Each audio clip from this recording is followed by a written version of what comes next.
안녕하세요. 방지연입니다. 오늘은 실기시험에 대한 모든 것들을 제가 설명을 한번 해봐 드리도록 하겠습니다. 자, 일단은 작년하고 재작년 실기시험 합격률을 좀 보면은요. 평균 57% 정도로 막 그닥 높지는 않은 합격률입니다. 실기시험 외에 필기시험 같은 경우는 1차로 먼저 보게 되는데요. 필기시험은 7, 80% 정도의 합격률로 좀 높은 반면에 실기시험에 조금 많이 떨어지시고 어려워하시는 편인데요. 이제 우리 학생분들이 좀 많이 물어보시죠. 선생님, 실기시험 볼만한가요? 이렇게 많이 물어보시면 저는 준비만 조금 하시면 그렇게 어렵지 않은 시험으로 반드시 합격하실 수 있습니다. 이렇게 말씀을 좀 드리고 싶습니다. 실기시험에서 체크하셔야 될 게 크게 뭐 세 부분으로 좀 나뉠 수가 있는데요. 첫 번째로는 복장 굉장히 중요하고요. 그 다음에 이제 도구를 다 가지고 가셔야 되기 때문에 도구 부분 반드시 잘 챙기셔야 되고요. 자, 일단은 실전부터 설명을 좀 드릴게요. 실전에서는 중요한 태도를 좀 설명을 드리도록 하겠습니다. 일단 첫 번째로는 깨끗하게. 깨끗하게는 무슨 말이냐면 채치고 대추 돌려 깎고 이렇게 하시면서 쌀가루 너무 흘리지 말고 손이 너무 묻히지 말고 위생장갑 좀 껴가면서 그렇게 이제 위생 점수를 굉장히 높게 많이 보기 때문에 깨끗하게 하면서 하시면 되겠고요. 두 번째는 당황하지 않고 무던하게. 그러니까 무슨 말이냐면 우리 학생분들이 실수 많이 하시는 게 어떤 거냐면 너무 긴장을 하다 보니까 시험을 보다가 중간 순서를 빼먹어요. 예를 들어 설탕을 넣고 섞어서 시루에 올려야 되는데 설탕 깜빡하고 섞지 않고 시루에 올렸어요. 어떻게 고민을 하다가 시루를 다시 내리게 됩니다. 이런 것들은 제가 무던한 태도가 중요하다고 말씀드린 게 뭐냐면 그냥 넘어가시는 게 차라리 나아요. 무슨 말이냐? 설탕을 안 넣었으면 감점이 한번 당했겠죠? 그죠? 근데 올린 시루를 다시 내려놓은 순간 감점이 한번 더 당합니다. 자, 시험이요. 60점 이상이면 합격이기 때문에 그분이 실제 이거 경험담인데 설탕 안 넣어서 시루 다시 내려서 다시 올리셨던 분이 59점으로 떨어지셨어요. 설탕 한 번 감점 당할 거를 시루를 내려서 감점을 또 당한 거죠. 그냥 무던히 넘어가시면 되겠습니다. 차라리. 소금 안 넣고 설탕 안 넣었는데 시험 합격하신 분 제가 꽤나 많이 봤습니다. 그렇기 때문에 뭐 하나 만약에 과정을 빼먹었다 그러면 감점 하나 차라리 당하시는 게 낫지 거기서 우왕좌왕해서 다른 거 순서 더 놓치시거나 아니면 다시 한다던가 이런 게 오히려 더 큰 감점을 불러올 수 있기 때문에 그냥 넘어가게 무던하게 하시면 훨씬 더 좋겠습니다. 자, 그 다음에 마지막은요. 제시사항에 집중하라는 겁니다. 뭐냐면 제시사항은 시험 볼 때 종이로 좀 나눠줘요. 시험 볼 때도. 그리고 제 책에도 나와 있습니다만 경단을 몇 개 만들어 제출하시오. 소금을 넣어서 섞어서 찌세요. 이런 것들, 삶거나 찌세요. 이런 것들이 나와 있는 제시사항을 반드시 지키고 그대로 하셔야 되는데 그 외의 것들, 예를 들어 선생님 소금을 넣는데 물에 개서 넣어요? 아니면 소금을 넣고 채를 쳐요? 이런 것들, 그건 중요하지가 않습니다. 그런 것들은 그냥 소금을 넣은 그 제시사항에만 집중하셔서 어떤 형태로 넣었든 크게 중요하지 않다 말씀을 좀 드리고 싶고요. 만드는 개수 12개를 제출하시오. 전량 제출하시오. 이런 것들만 지켜주시면 나머지 선생님 물잡기하고 채를 몇 번 치나요? 3번 치나요? 4번 치나요? 설탕을 섞을 때는 섞은 다음에 채를 칠까요? 이런 것들에 굉장히 고민을 많이 하시고 많은 동영상들이 나와 있기 때문에 헷갈려 하시는데 그런 거에 크게 신경 쓰지 마시고 제시사항에만 집중하셔서 시험을 무던하게 깨끗하게 하신다면 절대 어려울 게 없습니다. 자, 그러면 일단은 가장 중요한 것보다 뭐 3가지 다 중요한데요. 복장 부분을 좀 설명을 드리도록 하겠습니다. 자, 일단은 복장은요. 조금이라도 지켜지지 않으면 바로 실격 처리가 됩니다. 실격 처리는 뭐냐면 시험 보러 갔는데 복장이 안 돼서 나가세요. 이렇게 말씀을 드리기 때문에 꼭 복장을 잘 챙기셔야 될 텐데요. 일단은 위생복부터 좀 말씀을 드릴게요. 위생복은 기관이나 성명 등의 표식이 없어야 됩니다. 예를 들어 어디 소속 이런 것들에 오른쪽 가슴편에 이런 표시가 있으면 안 되겠고요. 상의는 흰색 위생상인데 소매 길이가 중요해요. 소매 길이가 긴팔이거나 9부, 7부까지 가능합니다. 팔꿈치가 보이는 소매는 바로 실격 처리가 되기 때문에 7부, 9부, 긴팔까지 가능하고요. 만약에 7부나 9부를 착용했을 때 혹시나 모르게 시루를 올리고 내리다가 데일 염려가 있다. 그럴 땐 하얀 팔토시 착용 가능합니다. 자, 흰색 위생복 또는 이제 긴 바지와 흰색 앞치마가 가능한데요.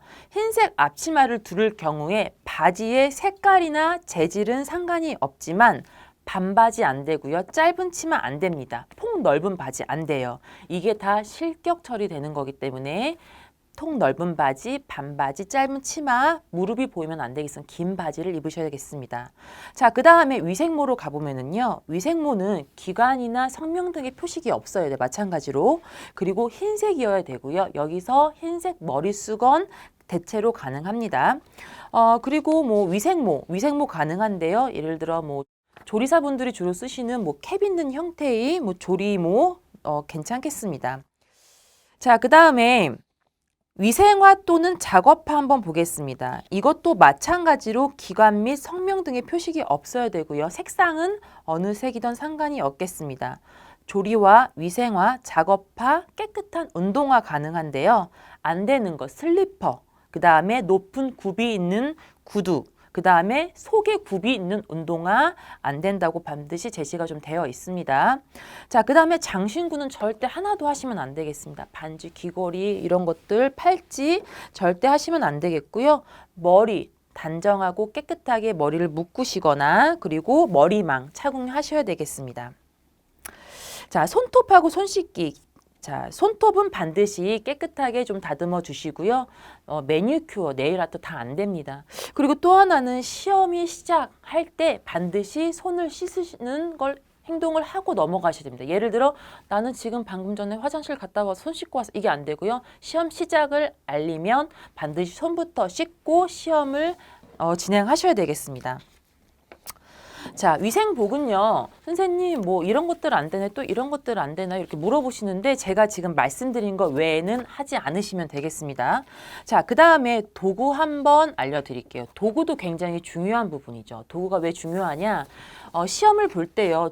필요한 도구를 충분히 가져가지 않으면 동선이 꼬이고 거기서부터 멘붕이 오고 막 헷갈린다고 많이 하시기 때문에 본인이 필요한 도구는 웬만하면 그냥 다 가져간다 이렇게 생각하시고 준비하시면 되겠습니다. 자, 그러면 도구 부분 좀 설명을 드리도록 하겠습니다.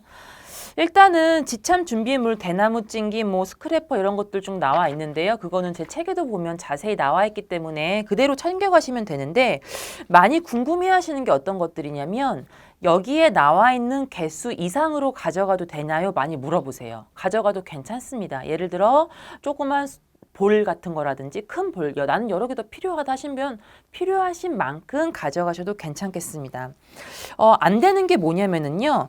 지참이 안 되는 것들은 어떤 거냐면 그 눈금 표시가 있는 거. 예를 들어 계량 스푼에요. 눈금 표시 1cm, 2cm 눈금 표시가 되어 있는 계량 스푼들이 있어요. 그런 것들은 지참하시면 안 되고 계량 스푼 외에 모든 도구들의 등분을 할 수 있는 눈금 표시가 있는 건 가져가시면 안 되겠고요. 타이머도 마찬가지로 소리 나는 건 사용하실 수가 없습니다. 소리가 나지 않게 타이머를 사용하셔야 되겠습니다. 자, 그리고 떡 뒤집개가요. 떡 뒤집개가 아크릴판으로 되어 있는 투명 떡 뒤집개를 사용하시는 분들이 있는데 그거는 가져오지 마세요라고 여기에 제시를 하고 있기 때문에 떡 뒤집개는 그냥 하얀 큰 쟁반, 접시 같은 걸 가져가시지 아크릴 투명판은 가져가시면 안 되겠습니다. 자, 그리고 대나무 찡기를 참 많이 물어보시는 것 같아요. 대나무 찡기는 중요하기 때문에 제가 설명을 좀 잠깐 드리겠습니다. 대나무 찡기는 맨 처음 사용하실 때 반드시 한번 소독 작용을 좀 거쳐야 되는데요. 물솥에 물을 넣고 식초를 2~3스푼 떨어뜨리신 다음에 펄펄 끓는 물로 대나무 찡기를 조금 소독해 주셔야지 사용하시기가 좋고요. 그리고 또 하나는 대나무 찡기 노란 물이 굉장히 오랫동안 잘 안 빠져요. 자, 만약에 콩설기를 넣어서 쪘는데 떡을 뒤집었는데 노랗게 물이 들여서 나오는 경우가 있습니다. 이거는 대나무 찡기의 색이 콩설기에 배인 것으로 감독관들이 보실 때 좋지 않게 보실 수가 있기 때문에 대나무 씨류를 좀 많이 사용하시고 아니면 물에 조금 많이 담가놨다가 노란 물을 조금 많이 빼서 시험장에 가져가시길 추천드리고요. 또 하나는 이 대나무 찡기가 말라 있으면 떡이 잘 안 쪄질 수가 있어요.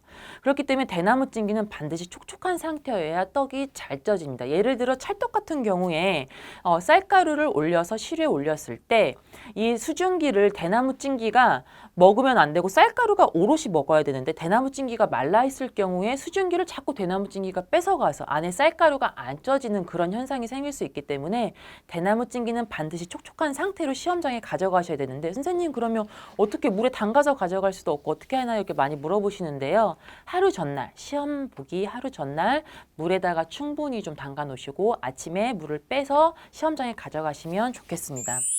자, 도구 설명을 좀 드렸으니까요. 이제 주의사항 몇 가지 중요한 것만 제가 좀 찝어드리도록 하겠습니다. 일단은 실격사항이 가장 궁금하실 것 같아요. 내가 시험을 보고 있는데 어떤 것들이 실격당하는지 제시를 몇 가지 좀 해주는데요. 그중에 중요한 게 수량을 맞추지 않을 경우에 예를 들어 12개 이상 제출하시오, 20개 이상 제출하시오에 11개 뭐 좀 부족하는 그런 수량이 맞지 않을 경우에 0점 처리가 됩니다. 자, 그 다음에 크기에 대해서 정말 많이 궁금해하시고 어려워하세요. 예를 들어 송편이 5 곱하기 3cm가 너무 어렵다 이런 얘기들을 많이 하시는데 이번에 좀 제시가 된 게 뭐냐면 플러스 마이너스 2cm의 오차까지는 좀 괜찮다 이렇게 좀 제시를 하고 있고요. 그렇다고 뭐 7cm 크게는 안 되겠지만 0.5mm 정도 살짝 벗어나는 크기는 괜찮다고 합니다. 자, 그래서 0 플러스 마이너스 2cm 오차 범위에는 괜찮으나 전체적으로 모양은 균일해야 된다고 반드시 제시를 하고 있어요. 그래서 크기는 조금 벗어나도 괜찮지만 전체적으로 모양은 통일성이 있어야 된다. 그리고 상품성이 있어야 됩니다. 자, 그 다음에 반죽을 남기는 경우는 절대 안 됩니다. 그래서 전량 제출하시오 하는 것들은 반드시 전량을 좀 제출을 해주셔야 되겠습니다. 쌀가루가 익지 않을 경우에 자 이럴 경우에는 반드시 좀 실격으로 처리를 좀 하고 있습니다. 떡이 익지 않은 건 정말 큰 실수죠. 그죠? 대부분 떡이 익지 않는 경우는 어디서 오냐면 시루를 잘못 올려놨을 경우에 물솥에 홈에 꼭 맞게 시루를 올려놓지 않고 살짝 들떴을 때나 불이 약했을 때 대부분 떡이 안 쪄지게 됩니다. 그 외의 경우에는 안 익는 경우는 거의 없다고 보시면 되겠는데요. 떡이 전체적으로 익지 않았을 경우는 실격 처리가 되지만 가장자리가 하얀 가루가 생겼을 경우에 이거는 우리 학생분들이 한 번쯤 겪어보시는 일이라고 제가 생각이 됩니다만 가장자리나 아니면 떡의 밑부분이 하얀 날가루가 보이는 경우가 있어요. 그럴 때에는 대나무 시루가 너무 건조해서 닿는 부분에 쌀가루의 그 수분을 뺏어가서 하얀 날가루가 보이는 거거든요. 그래서 그런 부분들은 특히 실격 처리는 안 한다고 이렇게 좀 제시가 되어 있습니다. 자, 그래서 가장자리가 묻어나오는 경우는 크게 뭐 걱정 안 하셔도 되겠습니다. 자, 이제 실전으로 넘어가서요. 맵쌀의 물잡기를 조금 자세하게 알려드리도록 하겠습니다. 자, 물잡기가 실은 떡에서 가장 중요한 부분입니다. 물잡기가 왜 중요하냐면 자, 백설기 들어가는 재료 한번 볼게요. 자, 백설기에는 쌀가루에 그다음에 소금, 그다음에 설탕, 그다음에 뭐가 들어가죠? 자, 물 이렇게 4가지가 들어갑니다. 선생님 콩이요. 이건 콩설기죠. 그죠? 자, 4가지 재료 외에 다른 게 들어가는 떡집은 없습니다. 백설기는 이 딱 4가지만 들어가는데 그래서 이 물이 굉장히 중요한 겁니다. 자, 예를 들어 쌀, 소금, 설탕에 물잡기를 수돗물로 하느냐 아니면 탄산수로 하느냐 요플레, 우유, 소주 예를 들어 막걸리 다른 것들로 물잡기를 하게 되면 백설기, 눈으로 보기엔 똑같은 백설기지만 사이다로 물잡기한 백설기, 그리고 막걸리로 물잡기한 백설기, 요플레로 물잡기한 백설기 맛이 다 달라요. 그리고 이거는 하얀 설기에만 국한돼서 말씀을 드리지만 예를 들어 나는 포도즙이 좀 있다. 포도즙으로 물잡기 하면 포도설기가 되는 거고요. 그 다음에 블루베리 설기, 딸기 설기 다 물잡기를 어떤 걸 하나에 따라서 설기의 색과 맛이 달라지게 됩니다. 그리고 물을 정량 잘 줘야 되는데 예를 들어 물을 너무 조금 줬어요. 자, 그럼 퍽퍽하겠죠? 자, 물을 조금 넣으면 퍽퍽해요. 그 다음에 물을 조금 더 넣으면 좀 포근해지는 겁니다. 그죠? 포근포근한 식감이 나오고 여기서 물잡기를 조금 더 많이 해. 그러면 조금 촉촉해집니다. 자, 촉촉을 넘어서서 물잡기를 더 하게 된다. 그러면 너무 쫀득해지는 거죠. 백설기, 맵쌀 설기가 쫀득해지면 좋을 게 있을까요? 그죠? 백설기는 포근포근한 맛이 좋은 건데 쫀득해지는 거예요. 더 많이 넣으면 찰떡 같아져요. 자, 물잡기를 어떻게 조금 해도 떡이 되고 많이 해도 떡은 되지만 쌀의 식감이 달라지게 되는 겁니다.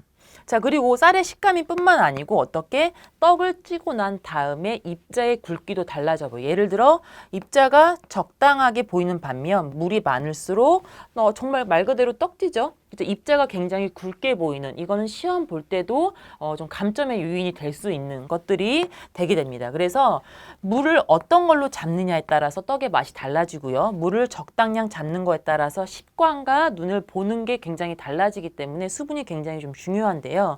그래서 이 떡제조 기능사 시험에서도 수분의 능력을 좀 보게 되는 겁니다. 자, 수분 잡는 능력을 보는데요. 맵쌀이 훨씬 더 어렵습니다. 수분 잡기가. 자, 왜냐하면 맵쌀 같은 경우에는 자, 일단은 쌀을 불린 다음에 어떻게 1차 분쇄를 하게 됩니다. 이때 소금을 넣죠. 자, 그 다음에 한 번 빻고 여기서 물주기를 해요. 그 다음에 어떻게 한 번 더 빻게 됐습니다. 자, 이 물주기에 좀 집중을 할게요. 아까 제가 말씀드렸죠. 물주기가 얼마나 중요한지. 자, 이 물주기는 떡에 맞는 식감을 내기 위해서 적정량 물을 줘야 되는데 그게 대략 평균적으로 1kg에 150g에서 180g입니다. 백설기 기준으로요. 자, 물이 150에서 180g이 들어가서 우리 집은 촉촉하게 할래, 퍽퍽하게 할래, 뭐 쫀득하게 할래. 거기에 따라서 떡집마다 물잡기 양이 조금 달라지는 건데 물잡기를 하고 2차 분쇄를 한 다음에 떡을 찌게 되는 건데 이 물잡기 능력을 떡 제조 기능사 실기 시험에서는 보기 때문에 물을 다 정량 넣어주지 않아요. 자, 조금 뺍니다. 물잡기를 50만 해서 나머지 능력을 볼 수도 있는 거고요. 물잡기를 아예 안 하고 그냥 2차 분쇄를 한 다음에 쌀가루를 시험 때 줄 수도 있는 거예요. 이거는 제시를 하지 않습니다. 그래서 본인이 어떻게 해요? 시험장에 갔을 때 이 쌀가루가 물잡기가 조금 되어 있는지 많이 되어 있는지 그거는 본인이 좀 아셔야 되는 부분이겠죠. 그래서 이런 것들 여기 이 부분 때문에 물잡기를 얼마나 한 쌀가루인지 모르기 때문에 본인이 스스로 만져봐서 알아야 된다. 이 부분이 제일 어렵다고 할 수 있겠습니다. 그래서 이 부분을 제가 이따 쌀가루 만지면서 좀 설명을 좀 드리도록 할 건데요. 자, 그래서 맵쌀의 물주기는 이것만 조금 집중해서 하시면 되겠고요. 그럼 찹쌀의 물주기는 어떠냐? 찹쌀의 물주기도 설명을 조금 한번 드리도록 하겠습니다. 찹쌀은요, 훨씬 쉽습니다. 훨씬. 자, 찹쌀은 왜 훨씬 쉽냐면 찹쌀 같은 경우에는요. 딱 한 번밖에 빻지 않습니다. 쌀을 불린 다음에 그 다음에 소금 넣고요. 그 다음에 1차 분쇄 끝입니다. 원래 얘는 물잡기를 하지 않는 쌀가루입니다. 자, 그렇기 때문에 매번 쌀가루의 수분이 거의 일정하게 들어있어서 영상이나 이런 데서 제가 말씀드리는 쌀가루 5컵 오늘 시험을 보는데 2개만 넣으세요. 이거는 맞다 그냥 그대로 하시면 되겠습니다. 제가 알려드리는 대로 수분을 잡으시면 되겠고요. 어떤 학생분들 이래요. 이것도 많이 물어보시죠. 2개를 넣었는데 떡이 안 쪄졌어요. 선생님 2개를 넣었는데 떡이 너무 질퍽거려. 이런 경우가 생기는데요. 이런 경우는 쌀가루에 따라서 상태에 따라 조금씩 다릅니다. 뭐냐면 냉동에 들어가 있던 쌀가루라든지 아니면 실온에 오래 있던 쌀가루라든지 예를 들어 실온에 오래 놔두면 수분이 날아가기 때문에 쌀가루가 좀 말라있는 경우 이렇게 자잘한 상황에 따라서 수분의 찹쌀가루의 수분이 조금씩 다를 수 있어요. 그 외에는 대부분 좀 일정하게 가지고 있다 보시는데 자, 찹쌀도 마찬가지입니다. 찰떡에 물잡기를 제가 2개만 하세요 했어. 근데 만약에 5개를 넣습니다. 떡이 될까요? 안 될까요? 되기는 돼요. 근데 아까 설기에서 말씀드렸던 것이 식감이 조금 달라집니다. 2개 넣었으면 조금 쫄깃한 식감이지만 5개 넣었을 경우에 조금 더 말랑거리고 어떻게 떡이 좀 처지는 현상이 발생할 수 있는 거예요. 그래서 찹쌀의 물잡기도 2개, 3개 어떤 게 맞는 거야 모르시겠죠. 처음 하시는 분들은 모르실 수밖에 없습니다. 그래서 이런 부분들은 그냥 제가 이제 실기 영상에 2개 넣으세요 하면 그대로 따라 하시면 되겠고 5개를 넣어도 안 되는 건 안 되지만 시험 제출했을 때 떡이 처지면 안 된다고 반드시 제시가 되어 있기 때문에 되도록이면 많이 안 넣는 게 훨씬 더 좋겠습니다. 맵쌀의 수분 잡기를 자세하게 한번 차분히 해보도록 하겠습니다. 자, 일단은 시험장에서 주어지는 것과 비슷한 쌀가루, 그죠? 우리 학생분들 얘기를 참고했을 때 비슷한 쌀가루를 준비를 해봤고요. 지금 쌀가루는 대략 10% 정도의 물만 잡은 쌀가루입니다. 자, 쌀가루를 맨 처음 받았을 때요. 한번 크게 저어보세요. 자, 이 크게 저어보는 건 뭐냐면 이제 앞으로 계속 제가 크게 저어보세요 말씀을 많이 드릴 텐데 이게 수분하고 굉장히 중요한 연관이 있습니다. 자, 지금 보시면 어때요? 크게 저어봐도 덩어리지는 게 없이 그냥 날림이 있는 쌀가루의 형태입니다. 지금 쌀가루는 500g이고요. 500g의 쌀가루를 지금 받았을 때 크게 한번 저어서 덩어리진 정도를 보시면 되겠습니다. 덩어리가 안 진다 그러면 쌀가루에 물이 많이 없는 형태고요. 덩어리가 지는 게 뭔지 이따 좀 보여드리도록 하겠습니다. 자, 그러면 물잡기를 일단 해보시는데 5컵이다. 그러면 5개 다 넣고 시작하지 마시고요. 50에서 60% 정도. 예를 들어 3개, 4개, 그죠? 쌀가루가 750g이다. 그러면 5개, 6개 정도부터 넣고 시작하시는 게 훨씬 좋습니다. 그래서 물 3개를 넣고요. 젓는데 자, 이제 조금씩 뭉치기 시작하죠. 대부분 영상에서는 어떻게 얘기를 하느냐. 주먹 져서 깨지지 않을 때까지 물잡기를 하세요. 이렇게 대부분 말을 하는데요. 저도 맨 처음에 떡을 그렇게 배우고 처음에는 그렇게 떡을 가르쳤습니다만 우리 학생분들이 너무 어려워하세요. 왜냐? 매번 똑같은 힘으로 주먹지기를 한다는 것 자체가 쉬운 게 아니에요. 어떤 날은 세게 지지고 어떤 날은 약하게 져지면 수분이 그날 따라 너무 많이 달라진다 하셔서 자, 그것보다는 어떻게 보냐면 자, 지금 보시면은요. 이 덩어리 진 부분 보이시죠? 자, 이거는 수분이 뭉쳐서 덩어리진 부분, 이 부분이 쌀가루의 대략적으로 3분의 2. 자, 대략적으로 3분의 2면 보통의 수준으로 물잡기를 하실 수가 있습니다. 자, 지금 보시면 나는 잘 모르겠다. 여기서 3분의 2가 모르겠다 하시면 넘겨요. 자, 그것도 모르겠다 하시면 넘기고 채를 칩니다. 자, 채를 칠 때에는 위에서 누르는 게 아니고요. 손을 밑으로 넣어서 밑에부터 내려주시는 거고요. 자, 그 다음에 채를 칠 때에는 덩어리진 부분하고 날가루하고 손바닥으로 같이 비비면서 채를 쳐주는 거예요.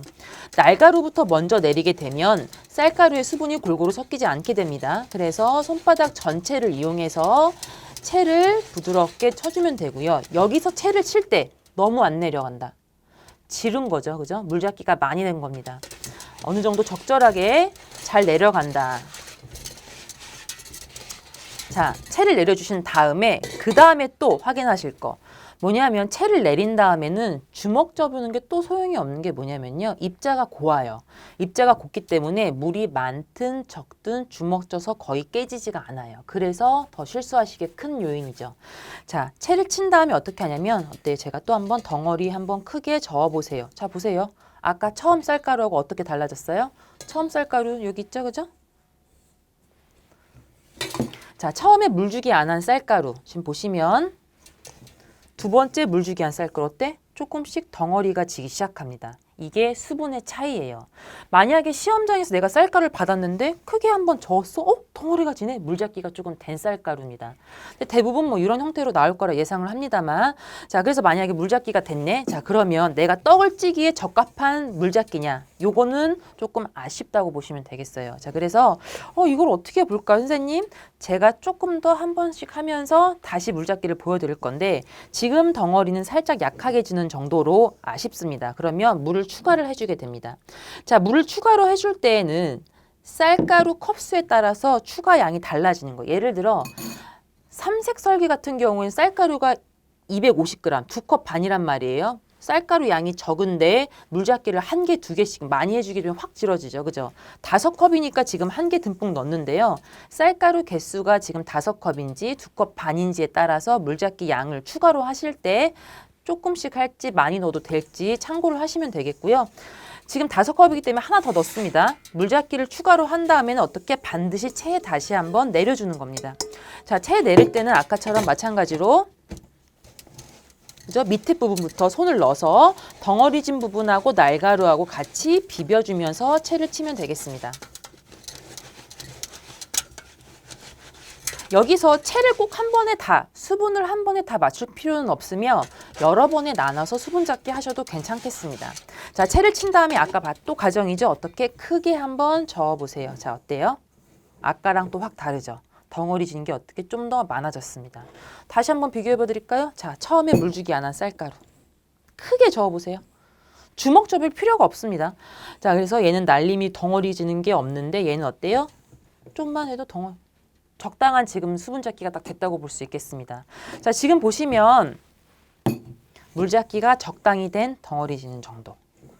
됐습니다. 여기서 물잡기 그만하시면 되는데 혹시 궁금한 분들 계실까봐 제가 물잡기 조금 더 해서 그러면 많이 했을 경우엔 쌀가루가 얼마큼 덩어리 지는지 한번 보여드리도록 하겠습니다. 자, 물잡기를 조금 더 넣어요. 자, 한 개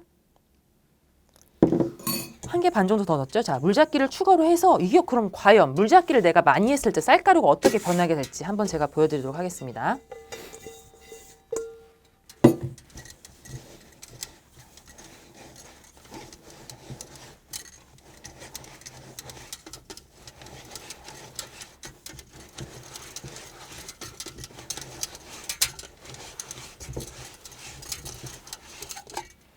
자, 보세요. 채쳤죠? 자, 그 다음에 어떻게?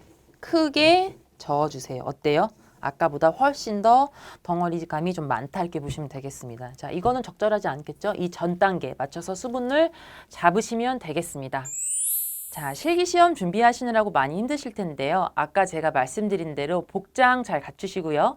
그 다음에 도구 꼼꼼히 잘 챙기셔서 깨끗이 정리하면서 그다음에 조금 틀려도 그냥 넘어가는 무던한 형태로 그다음에 긴장하지 마시고 제시사항에 맞게 잘 만들어서 제출하시면 누구든지 다 합격하실 수 있습니다.